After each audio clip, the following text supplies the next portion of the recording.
Halo pemirsa, kita berjumpa di segmen Sindo News 5, ruang bincang yang bukan sekedar menyampaikan berita, tapi juga mengajak kita semua berpikir lebih dalam tentang apa yang sedang terjadi di negeri ini.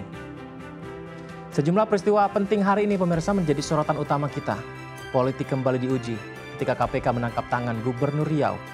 Kami juga menghadirkan Presiden Prabowo meresmikan stasiun Tanah Abang baru membawa tema mobilitas yang bermartabat. Sementara isu proyek kereta cepat Wus menghangat setelah Presiden memanggil mantan Menhub Ignatius Jonan membahas skema utang yang pelik. Dan dari luar negeri, kabar memprihatinkan nasib 106 WNI di Kamboja yang tersangkut masalah hukum. Dan terakhir kami ulas perubahan kebijakan transportasi Jakarta di mana Jaklingko yang semula gratis dipastikan akan dipungut biaya. 5 berita pilihan terbaik hari ini dalam Sindo News 5.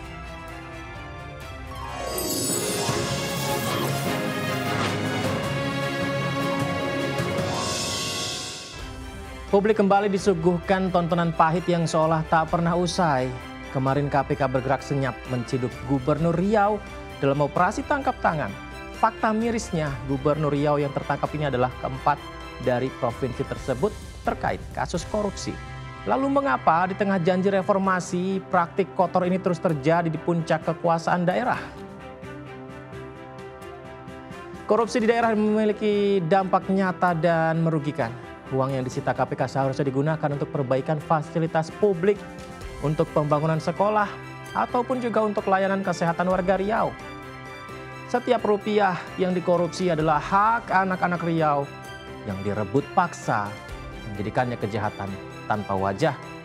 OTT ini adalah pengingat keras bagi pemimpin daerah lain bahwa tidak ada lagi zona aman bagi pejabat korup. KPK mengirim pesan tegas tentang pentingnya pembersihan birokrasi. Dan kini, Riau menanti pemulihan dari luka pengkhianatan. Lalu seberapa kuatkah sistem pengawasan sehingga OTT harus selalu jadi jalan terakhir untuk membersihkan pemerintahan? Kita berharap proses hukum ini berjalan tuntas, uang rakyat dikembalikan seutuhnya.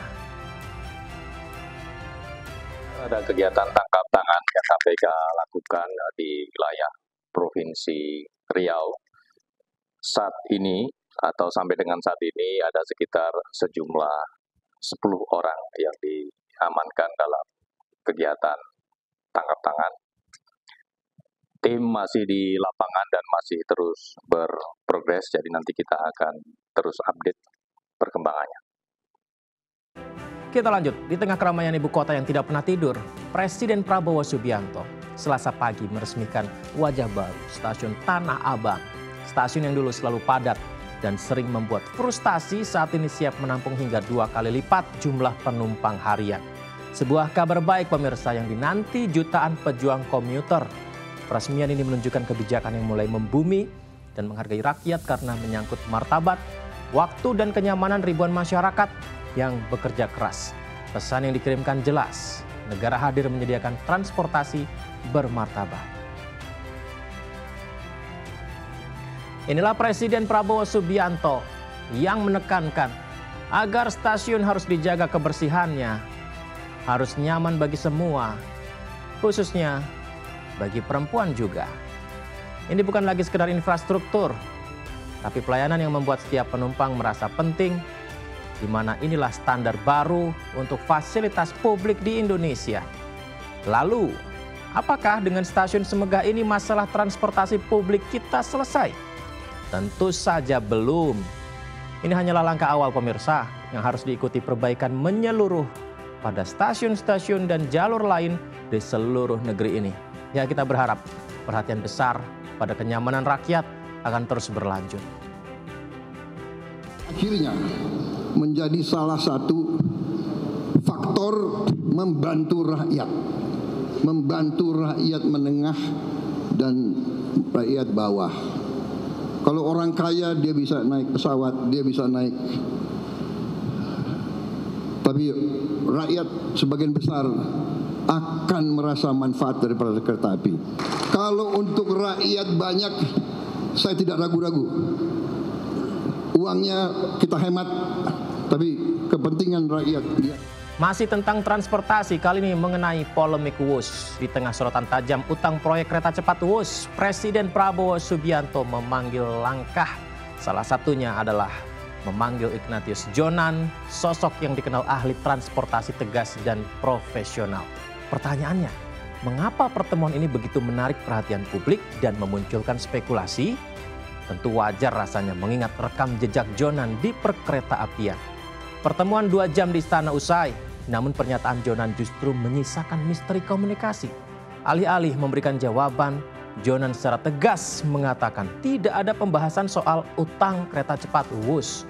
Jonan juga memilih menolak komentar lebih jauh. Alasannya ia sudah pensiun dan menghormati posisi pemerintahan saat ini. Inilah Ignatius Jonan, pemirsa.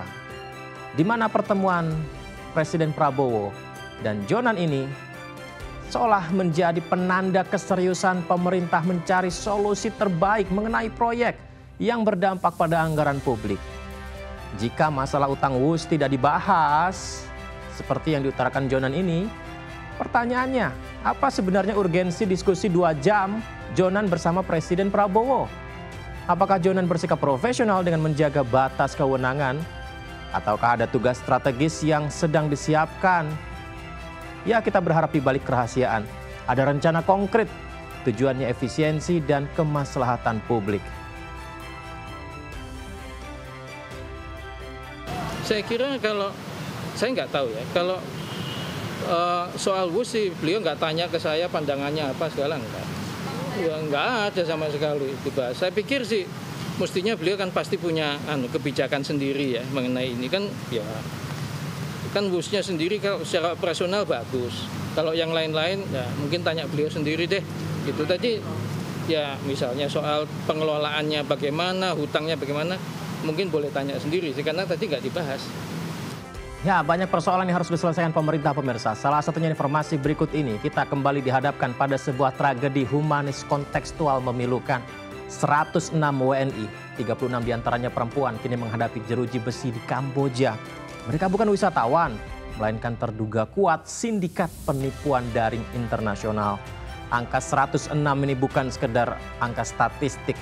Ini adalah cerminan 106 keluarga yang mungkin tidak tahu bahwa janji pekerjaan di luar negeri adalah perangkap digital yang sudah sangat terorganisir. Pemerintah pun bergerak cepat berkoordinasi dengan aparat Kamboja untuk memastikan satu hal, perlindungan hukum bagi WNI. Kasus ini tidak bisa lagi dianggap insiden tunggal.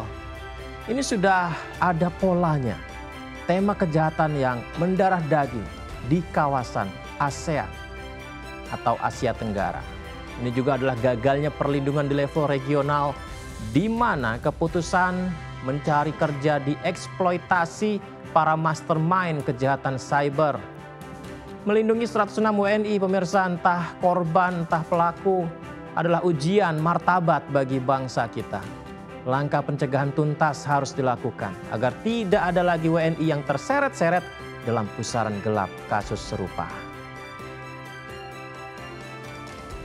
Kita kembali lagi ke Jakarta. Pemerintah Provinsi DKI Jakarta tengah menimbang wacana memungut ongkos layanan Jaklingko yang selama ini gratis. Keputusan ini menyentuh lapisan masyarakat paling bawah yang selama ini sudah bergantung penuh pada layanan gratis. Ini adalah isu keadilan sosial. Apakah penarikan tarif akan jadi investasi demi permajaan armada atau justru jadi beban baru? Ya, ujian nyata bagi visi kota ramah rakyat. Mereka yang mendukung berharap tarif akan menjamin layanan yang lebih berkualitas. Tapi penolak kebijakan mengkhawatirkan kenaikan malah akan memberatkan.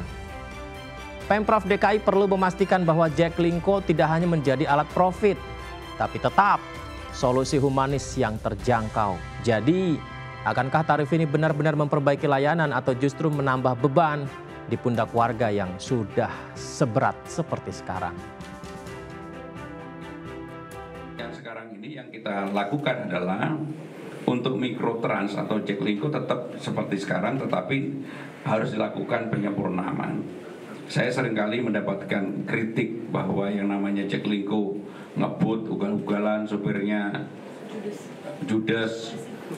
sebelahnya, saudaranya, istrinya, anaknya yang seperti itu tidak profesional. Saya akan minta kepada Dinas Perhubungan yang seperti itu. Ya pemirsa, hari ini kita menyaksikan kontras yang mencolok antara pengkhianatan integritas karena pejabat daerah ditangkap KPK dan harapan perbaikan hidup rakyat melalui peresmian stasiun baru Tanah Abang. Di balik setiap kebijakan ada konsekuensi. Di balik setiap headline ada harapan publik yang tak boleh diabaikan. Saya Yudi Handoyo, pemirsa, sehat selalu untuk Anda dan sampai jumpa.